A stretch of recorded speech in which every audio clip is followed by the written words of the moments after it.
All right, a costume mystery is getting solved on this week's new Ghost episode on CBS. Cody is standing by with a sneak peek or something like of a peek. Yes, indeed, ladies and gentlemen, joining us now, Asher Grodman.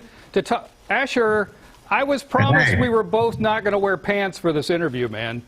Well, obviously I can't, show you, but I'm there with you. I had the whole getup on. I didn't have a pocket square, so these are just my questions for you. Are you ready, sir? I have a question for you. How's everyone else feeling there? Honestly, on this show, it's normal. Yeah, it's kind of normal, quite honestly. No, all right, Asher. No. My first question from the pocket square is this: from you do the audition to your first day at work. When did they tell you you would be pantsless for this entire series? That's a great question. I knew at the audition what the situation was, and because I booked it in February, and then in March of 2020 I was in LA to shoot the pilot, and then something happened and we couldn't shoot the pilot for a while. And it wasn't until December that we did it. I kind of lost track of the fact that I was not going to be wearing pants until suddenly the day before we were about to shoot the Trevor's kind of opening story in the pilot. So, but I have to tell you, I've never done a comedy before. So for me, the fact that I'm not wearing pants is a little bit of a comfort. It kind of takes care of some of the jokes for me. And it's also nice that like the objectifier is immediately objectified. Yeah. I think that works well. Okay. For our show. All right. TV studios and sets are notoriously cold. Are you cold on set?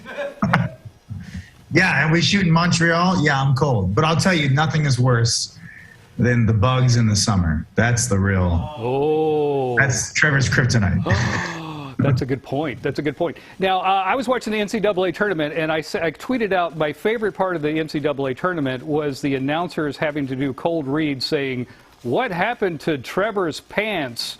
And I tweeted it out, and then you retweeted it. It's on my computer right here if they want proof. But it was so funny to hear them do that. Did you giggle every time, too?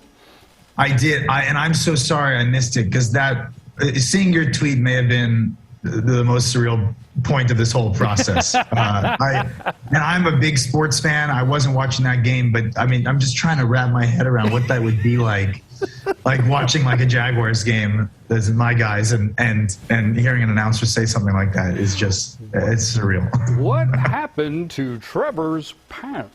That's the way they sounded every time. Okay, so tell us about this episode. Thursday night, we get to finally find out what happened to Trevor's pants. I can tell you, I mean, you're out in the Twitterverse. There's lots of fan theories about what happened to the pants, where they are, and the one thing I can tell you is they're all wrong. Oh, really? Yeah. Are you serious? Because there are a lot of interesting theories. Yeah, there are. No one has gotten it. But I can also tell you, we're going to get a little bit of a view into his, the show. One of the cool things about the show is that it creates this group dynamic of people who would never normally be part of the same group. And this episode, you get to see how Trevor plays in the group dynamic in which he lived. So awesome. You'll get a little insight. I cannot wait. And I also can't wait to put my pants back on. Thank you so much, Asher. We appreciate you, man. The show is lovely. It's been my favorite thing during this whole downtime. Like, it just brought us so much joy and heart. I love it. I love it. You're so sweet. Thank you so much, and thank you for the tweets, too. You're welcome, sir. Back to you, Tina. What a nice guy. Let's get Cody some pants now.